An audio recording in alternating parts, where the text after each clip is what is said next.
Very very good morning to all the students. बेटा कल तक हमने बात कर लिए थे सारे केसेस के ऊपर, जितने भी केसेस आपके बन रहे थे। इमेज का जो फॉर्मेशन था कॉन्वेक्स का अभी नहीं हुआ है, लेकिन कॉनकेव का हम कर चुके हैं। कॉनकेव मिरर के केस में हमने देखा था कि ऑब्जेक्ट्स को हमने रखा था अलग अलग पोजीशंस पे और उनकी अलग अलग इमेज का फॉर्मेशन हमने 6 केसेस में देखा था। उसमें हमने देखा था कि अगर हम ऑब्जेक्ट को रख रहे थे तो इमेज उससे हट के बन रही थी। जैसे कि अगर हम ऑब्जेक्ट को पोल और फोकस के बीच में रख रहे थे तो उसकी इमेज बिहाइंड द मिरर बन रही थी। अगर हम ऑब्जेक्ट को फोकस पे रख रहे थे तो उसकी इमेज इनफाइनाइट पे बन रही थी। अगर सेंटर ऑफ कर्वेचर और फोकस के बीच में रख रहे थे तो बियॉन्ड सी बन रही थी। अगर सी पे रख रहे थे तो ठीक सी के नीचे बन रही थी। इसी तरीके से सारे केसेस को हमने बहुत अच्छे से स्टडी किया। कॉनकेव मिरर के जितने भी केसेस थे उनको हमने पढ़ा। 6 केसेस थे टोटल, उनको हमने अच्छे से सीखा। बेटा आज हम बात करने वाले हैं इसके यूजेस के ऊपर कि जो कॉनकेव मिरर है आखिर में इसका यूज़ कहाँ पे है। देखो जब तक किसी का यूज़ हमको नहीं पता चलता है तब तक हमको उसकी इंपॉर्टेंस का पता नहीं होता, ठीक है ना। तो बेटा आज हम बात करेंगे यूज़ के ऊपर कि इसके क्या क्या यूजेस हैं, कॉनकेव मिरर के क्या यूजेस हैं, उस पर हम बात करेंगे। तो uses of concave mirror, put a heading on the copy, uses of concave mirror. So firstly we have to know the uses. What is the uses of this mirror? Actually beta now listen very carefully. This mirror is used to concentrate the light at the high level in the solar furnaces. इस mirror का actually में use होता है light को concentrate करने के लिए। Concave mirror का यूज क्या होता है? to concentrate large amount of light at one point in solar furnaces. अब देखो बेटा इसका यूज क्या, सोलर फर्नेसेस। जैसे कि इसका यूज होता है सोलर फर्नेसेस में, हम बोल सकते हैं it is used in solar furnaces. इसका काम होता है कि लाइट आ रही है तो बहुत सारी लाइट एक ही पॉइंट पे कंसंट्रेट करना, तो वो पॉइंट हीट हो जाएगा। वो पॉइंट क्या हो जाएगा बेटा? हीट हो जाएगा, उसमें डिग्री ऑफ हॉटनेस ज़्यादा हो जाएगी, उसका टेम्परेचर बढ़ जाएगा, ठीक है ना। तो इस मिरर का यूज होता है कंसंट्रेट करने के लिए, लार्ज अमाउंट ऑफ लाइट को एक ही पॉइंट पे कंसंट्रेट करने के लिए इसका यूज होता है, ठीक है ना। दूसरी चीज कहाँ पे होता है बेटा? और हमको पता है जो कॉनकेव मिरर है इसमें मैग्नीफाइड इमेज दिखाई पड़ती है, इंसान की बड़ी सी इमेज दिखाई पड़ती है। तो अपने को अगर चेहरे को देखना है तो बड़ी सी इमेज में ही देखते ना हम लोग। तो it is used as shaving mirror, it is used as shaving mirror. बेटा इसका यूज़ हम सेविंग मिरर की तरह करते हैं। जब हम सेव करते हैं ना तो जो मिरर का हम यूज़ करते हैं वो होता है कॉनकेव मिरर, ताकि हम अपने चेहरे को मैग्नीफाइड व्यू में देख पाएँ। किस में देख पाएँ बेटा? To see our face in a magnified view.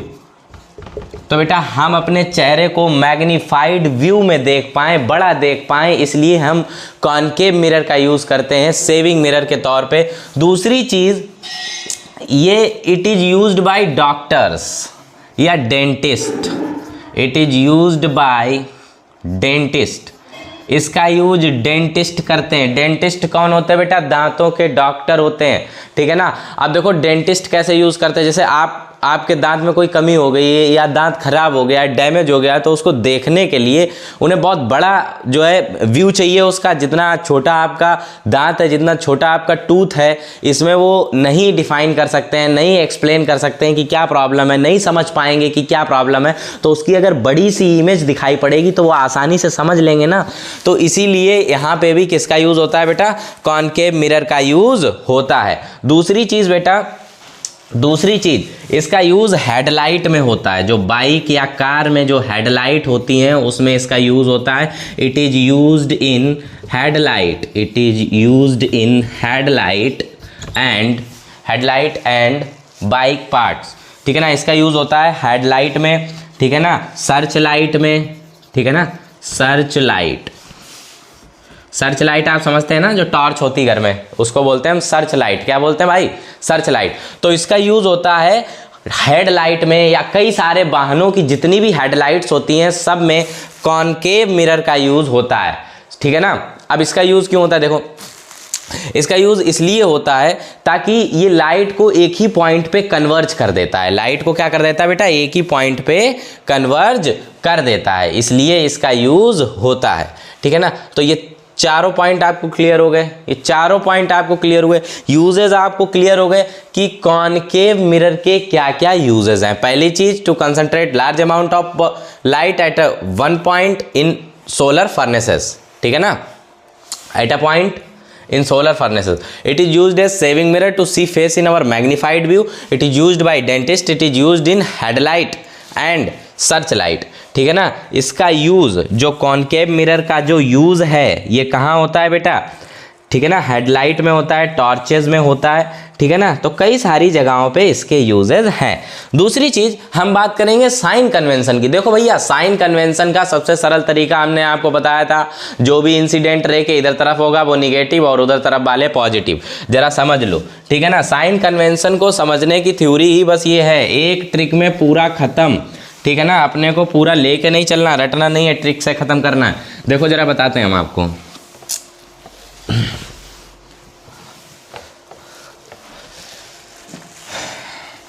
This is actually the concave mirror.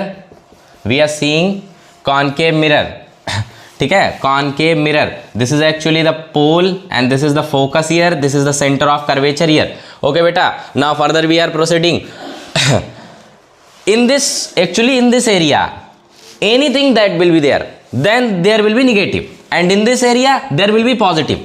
This thing very carefully you are getting, huh? This thing very carefully. This is the negative point and this is the positive point, ठीक है ना। If the image form behind the mirror, if the object is also placed behind the mirror, but it cannot be happen actually in the real life, but it can be, then there will be positive thing will be there.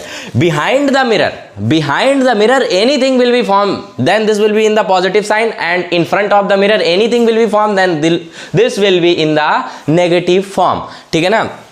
तो पहली चीज हम बात करेंगे बेटा you क्या होता है? ऑब्जेक्ट डिस्टेंस, ऑब्जेक्ट की दूरी। मिरर जो है, मिरर से कितनी दूरी पे ऑब्जेक्ट रखा हुआ है वो होता है यू, उसको बोलते हैं हम क्या? Object distance. तो भाई ऑब्जेक्ट डिस्टेंस कैसी हो जाएगी भाई? निगेटिव हो जाएगी। कैसी हो जाएगी बेटा? निगेटिव। दूसरी चीज इमेज डिस्टेंस, इमेज डिस्टेंस। अब एक बात बताओ बेटा, इमेज, इसकी इमेज सामने ही बनती है एक ही केस में, वर्चुअल एंड डायरेक्ट बनती है पीछे के केस में, जब पोल और फोकस के बीच में रखा जाता है। बाद बाकी पांचों केसेस में कैसी बनती भाई? सामने बनती है। तो जब सामने बनेगी, इधर तरफ बनेगी, तो कैसी आएगी? निगेटिव आएगी, ठीक है ना। अब बात करेंगे एचआई और एचओ की। देखो एचआई होता है हाइट ऑफ इमेज। अब देखो हाइट ऑफ इमेज, तो देखो हाइट ऑफ इमेज जो होगी वो इस केस में रियल या इन्वर्टेड होगी, ठीक है ना। तो वर्चुअल एंड इरेक्ट के केस में, या चाहे वर्चुअल एंड इरेक्ट के केस में कैसी होगी?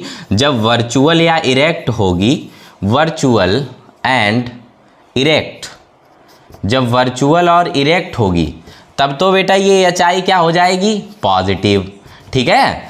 और जब when HI height of object जब रियल एंड इन्वर्टेड होगी, कैसी होगी बेटा? Real and inverted.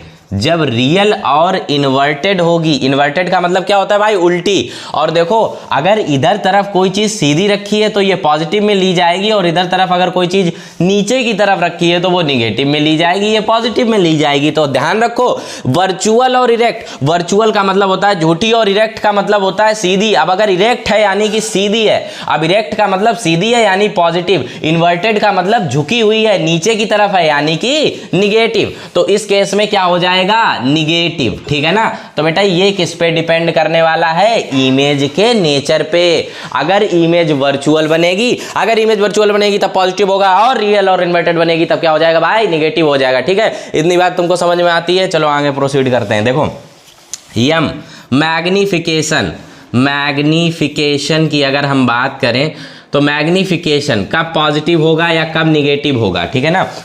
तो देखो बेटा यम पॉजिटिव होगा वर्चुअल और इरेक्ट के लिए, पॉजिटिव होगा वर्चुअल और इरेक्ट के लिए। जब कभी भी इमेज वर्चुअल एंड इरेक्ट होगी तब पॉजिटिव होगा, और निगेटिव होगा रियल और इन्वर्टेड के लिए। हमेशा याद रखिए रियल एंड इन्वर्टेड नीचे की तरफ बनेगी, और अगर नीचे की तरफ बनेगी तो मैग्नीफिकेशन कैसा हो जाएगा, निगेटिव में, क्योंकि ऑब्जेक्ट या इमेज में से दोनों में से कोई ना एक तो निगेटिव हो जाएगा, और दोनों में से अगर कोई एक निगेटिव हो गया तो वो दोनों को निगेटिव कर देगा। तो इस तरीके से मैग्नीफिकेशन क्या हो जाएगा भाई, निगेटिव हो जाएगा। क्या हो जाएगा, निगेटिव हो जाएगा। ठीक है, इतनी बात सबको समझ में आती है, ठीक है ना। तो ये हो गया आपका sign convention, note it down.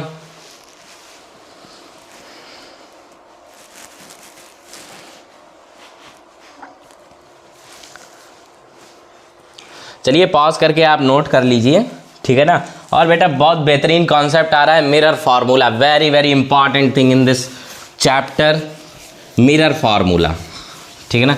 तो ये जो फार्मूला है ना बेटा, इससे सारे न्यूमेरिकल्स आपके बनेंगे। 11th और 12th में भी कई सारे न्यूमेरिकल्स हैं जो कि आपके इसी से बनेंगे। तो ये फार्मूला बहुत अच्छे से आप समझिए, तभी आप न्यूमेरिकल्स को बना पाएंगे, है ना। अदरवाइज आपको काफ़ी ज़्यादा प्रॉब्लम होगी। और एक ही फार्मूला हर जगह पे लगाना भाई, एक formula, mirror formula, very important, mirror formula, mirror formula. देखिए बेटा 1/u plus 1/v is equals to 1/f। What is the u there, u is the object distance, v is the image distance, f is the focal length. तो इसमें ये कह रहा है 1/ object distance, 1/ object distance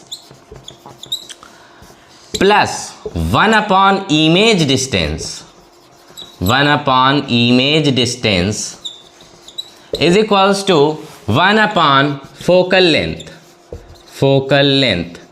देखिए बेटा ध्यान से सुनिए, 1/ object distance plus 1/ image distance is equals to 1/ focal length.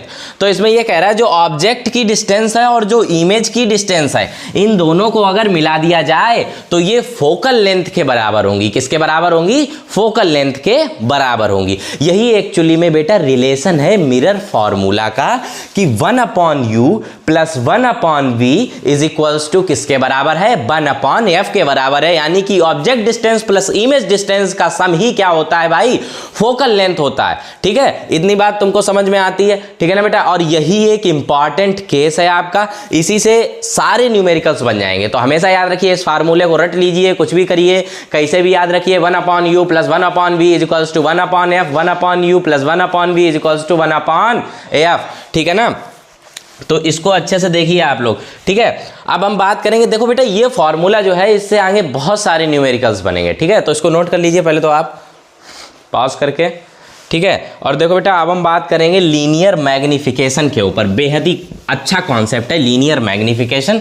तो लीनियर मैग्निफिकेशन को देखते हैं कि लीनियर मैग्निफिकेशन क्या चीज़ है। Linear magnification, linear magnification, linear magnification. तो ये क्या होता है बेटा, linear magnification produced by concave mirror. It is defined as, it is defined as, इसको किस तरीके से हम डिफाइन करेंगे, it is defined as ratio of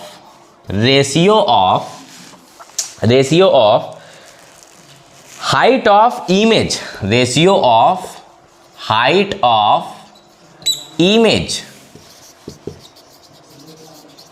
to the height of object. देखो बेटा कई सारे केसेस में हमने आपको बताया कि इमेज मैग्नीफाइड बन रही है, कई सारे केसेस में हमने ये भी बताया कि इमेज डिमिनिश्ड है, यानी कि ऑब्जेक्ट से छोटी है कई सारे केसेस में, और कई सारे केसेस में तो ऑब्जेक्ट से बड़ी है। लेकिन हम इन दोनों के बीच का रेशियो जो निकालेंगे उसको मैग्निफिकेशन बोलते हैं। ऐसे समझ में नहीं आएगा, केस से समझते हैं। जरा देखिए बेटा ध्यान से, जैसे कि इस केस में हमने तुमको बताया था बेटा, पोल और फोकस के बीच में अगर कोई चीज रखी है, मान लो सेंटर ऑफ कर्वेचर के ऊपर अगर कोई चीज सेंटर ऑफ कर्वेचर के बीच में रखी हुई है यहाँ पे, या मान लो पोल और फोकस के बीच में रखी हुई है यहाँ पे, ठीक है। तो पोल और फोकस के बीच में जो इमेज रखी थी उसका जो फॉर्मेशन हो रहा था वो कहाँ हो रहा था बेटा, एक बात बताओ कहाँ हो रहा था, एक हमने कहाँ से भेजी थी, सेंटर ऑफ कर्वेचर से भेजी थी, ठीक है ना। तो ये जा करके इस तरीके से मिली थी यहाँ पे और यहाँ पे इमेज बनी थी, ठीक है ना, A dash B dash and A B. What is AB is the height of the object and A dash B dash is the height of the image। तो देखो बेटा AB upon A dash B dash this is called actually the magnification। इसी को हम magnification बोलते हैं object की height से, यानी कि इमेज की हाइट का रेशियो। अब देखो इसको थोड़ा सा हम रिफॉर्म करेंगे। इमेज की हाइट क्या है, A डैश B डैश, और ऑब्जेक्ट की हाइट क्या है, ए बी। तो ये एक्चुअली में रिलेशन हो जाएगा, ये नहीं होगा आपका रिलेशन, ये होगा कि इमेज की हाइट, अब देखो इमेज की हाइट क्या है, ए डैश बी डैश, और ऑब्जेक्ट की हाइट क्या है, ए बी। तो इमेज की हाइट से ऑब्जेक्ट की हाइट का रेशियो, इमेज की हाइट से ऑब्जेक्ट की हाइट का रेशियो ही क्या होता है बेटा, मैग्निफिकेशन होता है। क्या होता है भाई, मैग्निफिकेशन होता है। इमेज की हाइट से ऑब्जेक्ट की हाइट का रेशियो ही मैग्निफिकेशन होता है कई सारे केसेस में। हाँ, अगर सेम बनती, जितना बड़ा ऑब्जेक्ट होता उतनी ही बड़ी इमेज बनती, तब तो हम मैग्निफिकेशन नहीं लेते भाई, तब फिर मैग्निफिकेशन की जरूरत नहीं थी। लेकिन इसमें तो कई सारे केसेस में इमेज बड़ी बनती है, कई सारे केसेस में इमेज छोटी बनती है, और एक केस में सेम साइज की इमेज बनती है। सेम साइज की इमेज वाला केस बेटा कौन सा था, जब object centre of curvature COC पे रखा था। सेंटर ऑफ कर्वेचर पे जब ऑब्जेक्ट रखा जाएगा तो उसकी इमेज एकदम सेम बनेगी। तो इस फॉर्मूले को हम कुछ इस तरीके से डिफाइन करेंगे कि हाइट ऑफ इमेज, क्या बोलेंगे हम, हाइट ऑफ इमेज, इमेज की जो हाइट है, height of image upon height of object, height of object, यानी कि इमेज की हाइट से ऑब्जेक्ट की हाइट का रेशियो, यानी कि हम ये भी बोल सकते हैं I अपॉन O। क्या बोल सकते हैं, m is equals to I upon O। Note it down very carefully, this is very very important formula there and you don't note this thing. Note it down carefully बेटा, very very important this formula there.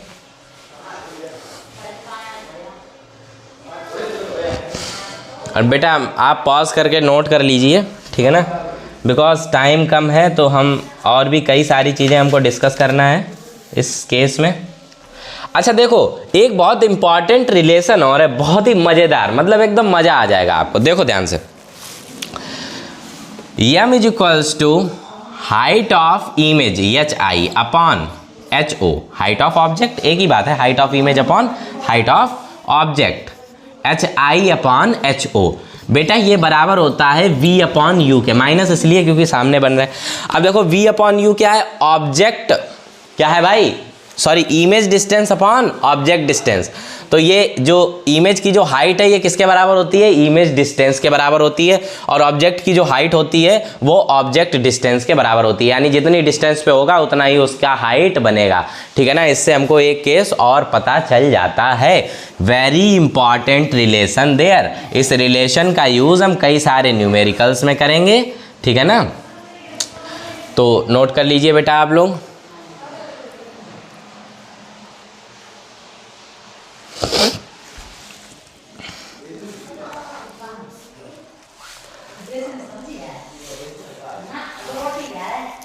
अच्छा देखो, significance of m, significance of m, यानी देखो magnification का important क्या है यार, magnification का इंपॉर्टेंस है, हर एक चीज का इंपॉर्टेंस है, बिना इंपॉर्टेंस के कोई चीज नहीं होती भाई। आप देखो मैग्निफिकेशन का क्या इंपॉर्टेंस है, मैग्निफिकेशन का दो इंपॉर्टेंस है। देखो ध्यान से, अगर इमेज m अगर पॉजिटिव होगा, अगर पॉजिटिव होगा और निगेटिव होगा, हमेशा याद रखो, अगर पॉजिटिव होगा तो इमेज कैसी फॉर्म होगी, वर्चुअल एंड डायरेक्ट। कैसी फॉर्म होगी भाई, वर्चुअल एंड डायरेक्ट।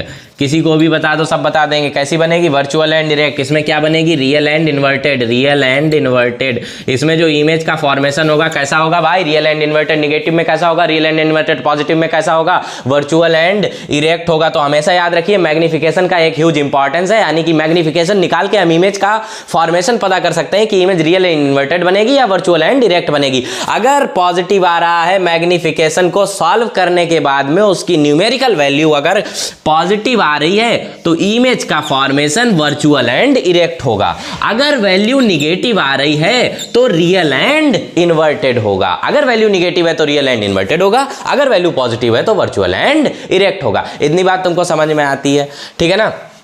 अब देखो कुछ इंपॉर्टेंस और है मैग्निफिकेशन के। कुछ इंपॉर्टेंस क्या है, जब एचआई एचओ के बराबर होगा, यानी कि height of object is equals to height of image होगा। जब height of object is equals to height of image होगा तब एम की वैल्यू 1 आएगी। तब एम की वैल्यू क्या आएगी बेटा, 1। देखो चलिए इसको नोट कर लो, फिर हम आगे डिस्कस करते हैं।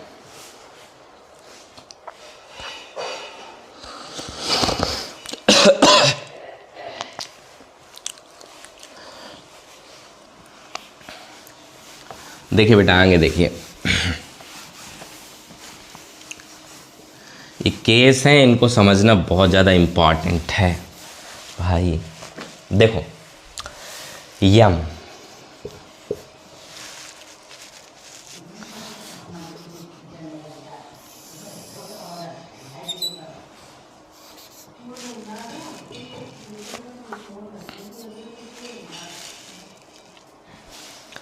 One -1 and +1,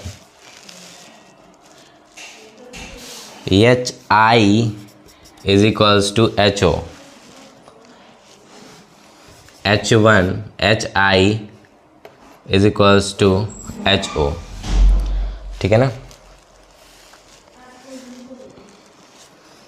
H I H O. देखो बेटा जब भी कभी मैग्निफिकेशन की वैल्यू पॉजिटिव का 1 आएगी, क्या आएगी भाई, पॉजिटिव का 1, तो उस केस में height of object height of image बराबर होंगे। हाइट ऑफ ऑब्जेक्ट और हाइट ऑफ इमेज क्या हो जाएंगे बेटा, बराबर हो जाएंगे। एकदम क्लियर एंड कट तरीके से कैसे हो जाएंगे, बराबर हो जाएंगे, ठीक है ना। और देखो ध्यान से देखो, जब बेटा 1 आएगी, मैग्निफिकेशन 1 आ रहा तो यानी कि समझो जैसे मैग्निफिकेशन 1 आ रहा तो यानी कि इमेज की भी हाइट 12 है और इसकी भी 12 है, तो भाई एक ही तो आएगा। तो इस केस में जब 1 आएगा तो इस केस में इमेज की जो हाइट है और जो ऑब्जेक्ट की हाइट है वो दोनों हाइट कैसी हो जाएंगी बेटा, बराबर हो जाएंगी, ठीक है। बहुत बढ़िया बात, बेहतरीन बात, दोनों कैसी हो जाएंगी, बराबर हो जाएंगी, ठीक है। अगर 1 से ज़्यादा आ रही है वैल्यू, 1 से ज़्यादा आ रही है, अब देखो जैसे कि मान लो ऊपर वाली वैल्यू, ऊपर वाली न्यूमेरिकल वैल्यू ज़्यादा रहेगी तभी तो 1 आएगा, या 1 से ज़्यादा आएगा। अगर ऊपर वाली न्यूमेरिकल वैल्यू कम रहेगी, नीचे वाली ज़्यादा रहेगी, तब तो पॉइंट में आएगा ना भाई, 1 से कम आएगा। और अगर 1 से ज़्यादा आ रहा तो ऊपर वाली वैल्यू ज़्यादा है, और ऊपर क्या होता है एच आई, तो एच आई इस केस में क्या हो जाएगा, ग्रेटर देन हो जाएगा। तो यही तो कहा, हाइट ऑफ ऑब्जेक्ट ज़्यादा होगी, हाइट ऑफ इमेज ज़्यादा होगी हाइट ऑफ ऑब्जेक्ट से। और अगर 1 से कम आ रहा है यानी नीचे वाली वैल्यू ज़्यादा है, नीचे वाली वैल्यू क्या है, हाइट ऑफ ऑब्जेक्ट, तो यानी कि इसमें हाइट ऑफ ऑब्जेक्ट ज़्यादा होगी। तो हमेशा याद रखो, अगर 1 होगा तो height of image is equals to height of object होगा। अगर 1 से ज़्यादा होगा तो इमेज बड़ी होगी, ऑब्जेक्ट छोटा होगा। और अगर 1 से कम होगा तो ऑब्जेक्ट तो बड़ा होगा लेकिन इमेज छोटी होगी। तो बेटा इस केस को बहुत ही इंपॉर्टेंट से नोट कर लीजिए, इसका यूज आगे हम न्यूमेरिकल में करने वाले हैं जब हम न्यूमेरिकल को सॉल्व करेंगे, ठीक है, नोट कर लीजिए।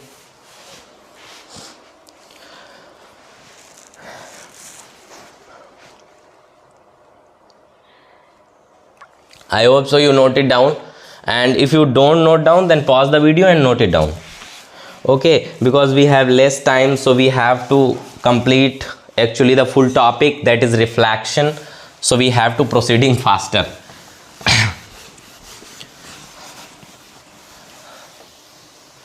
Up to linear magnification we have completed. If anyone doubt that you can ask me at my Telegram channel Shailendra Sisodia 149@gmail.com. This is actually our Telegram channel, so you can ask me at my Telegram channel and put a comment on that. If you are having any type of numerical problem, any type of problem in this session and also from any other book, if you are having any problem then you can ask me 24/7. I am available there. Now convex के cases को अब हम समझेंगे। Concave के तो cases हमने सारे समझ ही लिए हैं, अब हम कॉन्वेक्स के केसेस को समझेंगे कि कॉन्वेक्स मिरर क्या है और कॉन्वेक्स के केसेस क्या हैं। Convex mirror. मिरर तो हमको बेटा पहले ही पता था कि कॉनकेव क्या होता है, अंदर की तरफ, कॉन्वेक्स होता है बाहर की तरफ, ठीक है ना। तो देखो इसका पहला केस, इसका जो पहला केस है वो है when the object is placed between P and infinity. पहला केस, इसके दो ही केसेस हैं, बहुत ही कम केसेस हैं इसमें सिर्फ दो केस हैं, उसमें 6 थे, इसमें सिर्फ 2 है, ठीक है ना। देखो इसमें क्या है, when the object is placed anywhere, when the object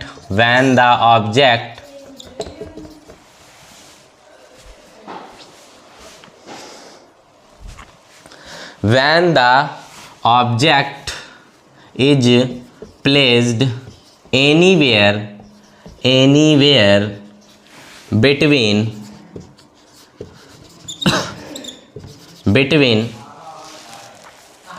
कहाँ रखा है भाई, बिटवीन P एंड सॉरी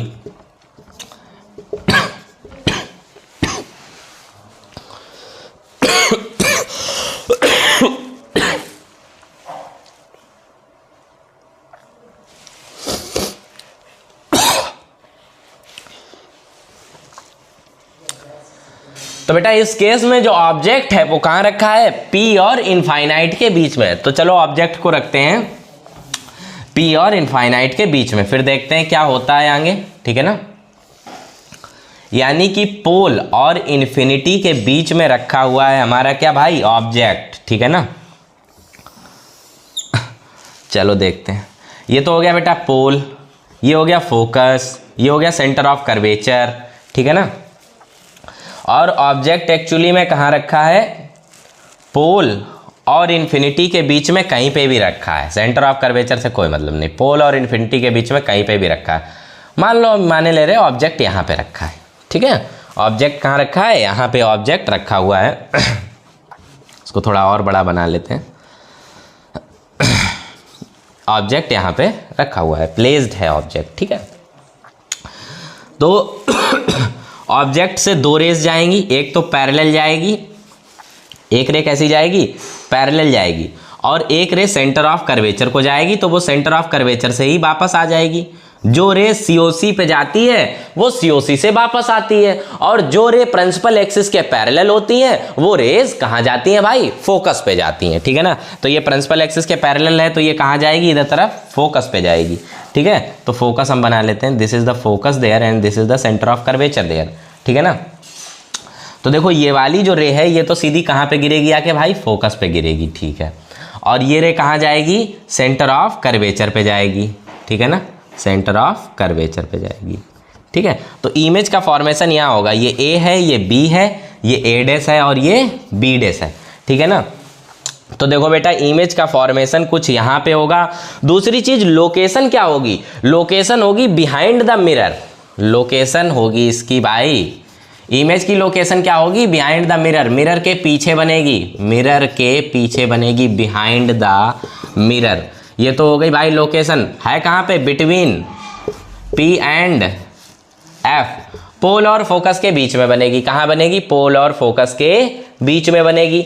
दूसरी बात क्या है बेटा, दूसरी बात इसमें है नेचर कैसा होगा इमेज का। हमने हमेशा आपको बताया है नेचर के लिए अगर इमेज मिरर के पीछे बन रही है तो वर्चुअल एंड इरेक्ट होगी, कैसी होगी, वर्चुअल एंड इरेक्ट। इमेज कैसी बनेगी बेटा, वर्चुअल एंड इरेक्ट बनेगी। दूसरी चीज एक बात बताओ, आपको खुद दिखाई पड़ रहा होगा, इस चीज को आप देख पा रहे होंगे कि जो इमेज है वो बहुत छोटी है ऑब्जेक्ट से। देखो ना AB बहुत बड़ा है A' B' से, ठीक है ना।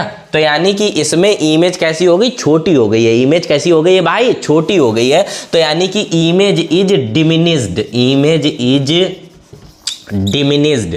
इस केस में जो इमेज है वो कैसी है, डिमिनिस्ड है, यानी कि इमेज जो है वो छोटी है, ठीक है ना। लेकिन ऑब्जेक्ट कैसा है, ऑब्जेक्ट बड़ा है लेकिन इमेज इसकी छोटी है इस केस में, ठीक है ना। तो ये पहला केस हो गया, आप नोट कर लीजिए इस केस को बहुत ही अच्छी तरीके से। एक केस और है उसको और डिस्कस करना है।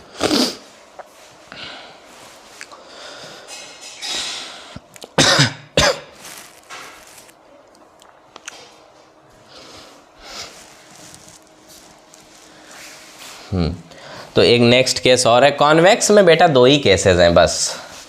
केसेस तो कॉनकेव के ही बनते हैं और उनको अच्छे से आप लोग रिमाइंड रखिए। केसेस ऐसा कोई ज़रूरी नहीं है, इसके भी केसेस पूछे जा सकते हैं, ठीक है ना। तो केसेस आपको दोनों ही पता होने चाहिए, ठीक है ना। और आपका बोर्ड का exam near about to date आ चुकी है, फरवरी में है, ठीक है ना। फरवरी में डेट आ चुकी है, तो बेटा भूल जाओ अभी सारी चीज़ें, अभी बस कंसंट्रेट मारो, ठीक है ना। क्योंकि अगर आप अट्रैक्टिव फोर्स की तरफ अट्रैक्ट हो गए, और फ़ोन आपको अट्रैक्ट ज़रूर करेगा, ठीक है ना, तो उसकी तरफ अट्रैक्ट नहीं होना, अभी हमको कंसंट्रेट बनाए रखना है बेटा। क्योंकि आपके exams near about to coming हैं, तो उनको थोड़ा सा देख के चलेंगे हम लोग, ठीक है ना। तो फ़ोन से अट्रैक्शन को थोड़ा सा कम कर दीजिए, है ना, क्योंकि उसमें अट्रैक्टिव फोर्स होता है, आप सभी को पता है, ठीक है ना। तो उसको थोड़ा सा कम करिए। When object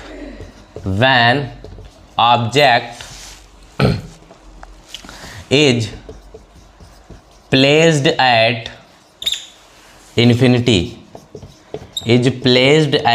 infinity. भाई जब ऑब्जेक्ट को इनफाइनाइट पे रखा जाएगा, यानी कि ऑब्जेक्ट को अनंत पे रखा जाएगा, ऑब्जेक्ट कहीं भी हो सकता है, अनंत पे हो सकता है, तो जब ऑब्जेक्ट अनंत पे होगा, हमने तुमको बताया जितनी भी रेज अनंत से आती हैं, इनफाइनाइट से आती हैं, वो सारी रेज कहाँ मिलती हैं भाई? फोकस पे मिलती हैं। तो जब फोकस पे मिलेंगी तो इमेज भी तो फोकस पे ही बनेगी, क्योंकि जहां पे रेज का होगा क्या? इंटरसेक्शन, वहीं पे इमेज का क्या होगा भाई? फॉर्मेशन। इंटरसेक्शन जहां पे होगा वहीं पे क्या हो जाएगा? फॉर्मेशन हो जाएगा। तो देखिए इस केस में हम किस तरीके से निकालते हैं। ये केस नंबर 2 है बेटा, this is actually the case number 2।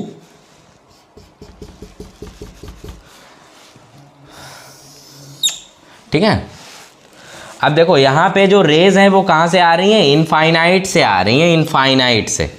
तो देखो रेज जो है ना वो इनफाइनाइट से आ रही हैं, ठीक, बहुत बढ़िया बात है। अच्छा देखो, जो हमने आपको लॉ ऑफ रिफ्लेक्शन बताया ना, वो हर केस में फॉलो होगा भाई, वो किसी भी केस में जो है ऐसा नहीं होगा कि उसको फॉलो नहीं करेंगे हम लोग, उसको हर केस में हम फॉलो करेंगे। लॉ क्या बताया था? एक ही इंपॉर्टेंट लॉ था, I is equals to R, ठीक है ना, I is equals to R, ठीक है। अब देखो ये आ रही है रेज इनफाइनाइट से, ठीक है ना, ये रेज आ रही हैं, रेज फ्रॉम इनफाइनाइट या इन्फिनिटी, अनंत से रेज आ रही हैं इनफाइनाइट से, ठीक है ना, इन्फिनिटी से कुछ रेज आ रही हैं, रेज फ्रॉम इन्फिनिटी, ठीक है। तो रेज जो इनफाइनाइट से आ रही हैं, जो रेज इनफाइनाइट से आ रही हैं वो कहाँ पे जाएंगी? मान लो सेंटर ऑफ कर्वेचर की तरफ जा रही हैं, तो उधर से ही वापस चली जाएंगी। सेंटर ऑफ कर्वेचर पे आ रही हैं तो सेंटर ऑफ कर्वेचर से ही कैसी चली जाएंगी बेटा? वापस चली जाएंगी। वैसे ही रे आई और वापस चली गई, ठीक है ना। इस केस में तो ये हो जाएगा। अच्छा अब एक बात बताओ, एक रे यहाँ से आएगी इस तरीके से आएगी, तो ये इस रे का कहाँ इंटरसेक्शन होने वाला है? इस रे का इंटरसेक्शन यहाँ पे होगा, और जहाँ पे इसका इंटरसेक्शन होगा ना बेटा, वही क्या हो जाएगा? फोकस हो जाएगा।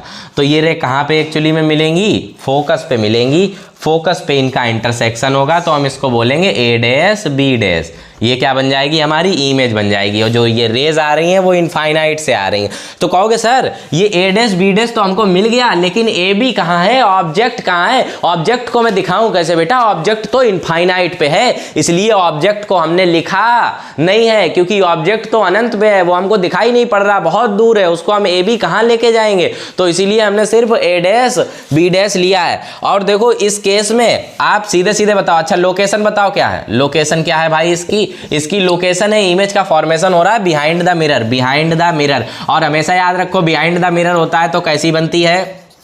नेचर क्या होता है इसका? वर्चुअल एंड इरेक्ट, यानी कि नेचर इसका कैसा हो जाएगा? इमेज का जो नेचर है वो हो जाएगा वर्चुअल एंड इरेक्ट। इतनी बात आपको समझ में आ गई होगी। अगर इमेज पीछे बन रही है तो वर्चुअल एंड इरेक्ट बन रही है। दूसरी चीज बेटा, ये डिमिनिश्ड हो जाएगी, बहुत ही छोटी हो जाएगी। इमेज जो है वो कैसी हो जाएगी? छोटी हो जाएगी, बड़ी नहीं रहेगी। क्योंकि देखो जब कोई भी ऑब्जेक्ट हमने फोकस पे रखा था तो उसकी इमेज इनफाइनाइट पे बनी थी, और जब इनफाइनाइट पे बनी थी तो हमने कहा था इमेज का जो साइज है वो बहुत बड़ा हो गया था। तो बहुत बड़ा अगर साइज नीचे की तरफ आएगा तो वो छोटा हो जाएगा। तो जब रेज इनफाइनाइट से आएंगी और वो फोकस पे मिलेंगी तो वो कैसी हो जाएंगी बेटा, छोटी हो जाएंगी। तो इस केस में इमेज का जो साइज है वो साइज कैसा हो जाएगा, डिमिनिश्ड हो जाएगा, यानी कि छोटा हो जाएगा। ठीक है, तो नेचर आपको समझ में आया, लोकेशन आपको समझ में आई। दो केसेस हमने आपको बताए, इन दोनों केसेस में जो इमेज का जो फॉर्मेशन है, इमेज का जो फॉर्मेशन है वो बिहाइंड द मिरर हो रहा है। दूसरी चीज वर्चुअल एंड डायरेक्ट है, अगर बिहाइंड द मिरर होगा तो वर्चुअल एंड डायरेक्ट ही होगा। तीसरी चीज डिमिनिश्ड है। तो ये दोनों केसेस सिमिलर हैं, आप इन दोनों केसेस को अच्छे से याद भी कर सकते हैं। याद करने की कोई जरूरत ही नहीं, वो तो आपने समझ ही लिया होगा। ठीक है ना, याद करने का कोई जरूरत नहीं है। ठीक है ना, फिजिक्स कभी रट के नहीं आती, हमेशा याद रखिए, रट के कोई चीज नहीं आती, समझिए। अंडरस्टैंडिंग पे ध्यान दीजिए, ठीक है ना। और रटना छोड़ दो बेटा, रटोगे तो नंबर नहीं ला पाओगे, और ला भी लिए ऐसे नंबर तो इनका कोई प्रयोग है नहीं जीवन में। ठीक है ना, ऐसे मार्क्स का कोई मतलब नहीं है जो आप रट के ले आए। ठीक है ना, तो रट के मत लाइए, मेहनत करो। Usages of convex mirror, usages of convex mirror, usages of convex mirror. तो देखो भाई, जैसे हमने कॉनकेव मिरर के यूजेज समझे थे वैसे ही हम समझेंगे कॉन्वेक्स मिरर के usages. Usages of convex mirror, convex mirror के क्या क्या यूजेज हैं जरा हम इनको समझते हैं। तो convex mirror is used as reflector, convex mirror is used as reflector in street light। अब देखो बेटा, स्ट्रीट लाइट क्या चीज़ है, जैसे कि गली होती है ना, उसमें जो लाइटें लगी होती है ना, स्ट्रीट लाइट उनको बोलते हैं, गलियों वाली लाइट। गली में जो लाइट लगी होती है उसको हम स्ट्रीट लाइट बोलते हैं। और कॉन्वेक्स मिरर का जो यूज है वो रिफ्लेक्टर की तरह है, यानी कि स्ट्रीट लाइट जिस पे पड़ती है वो रिफ्लेक्ट करके लाइट को और कई सारे डायरेक्शंस में भेज देता है। तो इस केस में हम किसका यूज करते हैं, कॉन्वेक्स मिरर का यूज करते हैं। ठीक है ना। दूसरी चीज की अगर हम बात करें तो ये इतना ज्यादा ह्यूज इसका यूज है कि it is use as rear view mirror, it is used as rear view mirror. इसका यूज होता है बेटा रियर व्यू मिरर में, it is used as rear view mirror in automobiles, वाहनों में इसका यूज होता है। ठीक है, जैसे जो कार होती है या बाइक होती है, ठीक है ना, तो इसमें आप देखते हैं कार या बाइक में आपने कई बार देखा होगा कि जो मिरर होता है वो कॉन्वेक्स मिरर होता है, या चाहे वो कार का मिरर हो या बाइक का मिरर हो या कोई भी गाड़ी है जिसका मिरर है, जिसमें आप पीछे की वाहनों को देखते हैं, तो उसमें आपका कॉन्वेक्स मिरर का यूज होता है। अब देखो कॉन्वेक्स मिरर का यूज होता क्यों है, क्योंकि ये वाइड एरिया को कवर करता है, ये बहुत ज्यादा एरिया कवर कर लेता, तो रोड के जो भी पीछे है आपको पूरा दिखाई पड़ता है। अगर हम नॉर्मल मिरर का यूज करेंगे जिससे हम लोग देखते हैं तो उससे सिर्फ उतना ही दिखाई पड़ेगा जितना कि मिरर सामने है। लेकिन जो कॉन्वेक्स मिरर है वो पूरे रोड का एरिया घेर के चलता है, बहुत सारे एरिया को आपको दिखाता है, इसलिए ये wide field of view cover करता है, ये वाइड विजन को कवर करता है, इसलिए हम इसका यूज करते हैं। इसमें वाइड विजन रहता है, हम कई सारी चीजों को देख पाते हैं, और मिरर में हम जितना देख पाए उतना ड्राइवर को आसानी रहती चलाने के लिए। तो इस केस में हम कॉन्वेक्स मिरर का यूज करते हैं। वो मिरर नॉर्मल मिरर नहीं होता है, जिससे हम अपना घर में जो मिरर होता है वो अलग होता है, और जो वाहनों में मिरर यूज किया जाता है वो मिरर अलग होता है, ताकि आप बहुत ज्यादा एरिया को देख पाएं। ठीक है ना, ताकि आपको चलाने में आसानी रहे। तो इसका सबसे बड़ा यूज यही है, भाई, ये सिर्फ और सिर्फ ऑटोमोबाइल्स में बहुत ज्यादा यूज है इसका। ठीक है ना। और दूसरी चीज, it is used as security,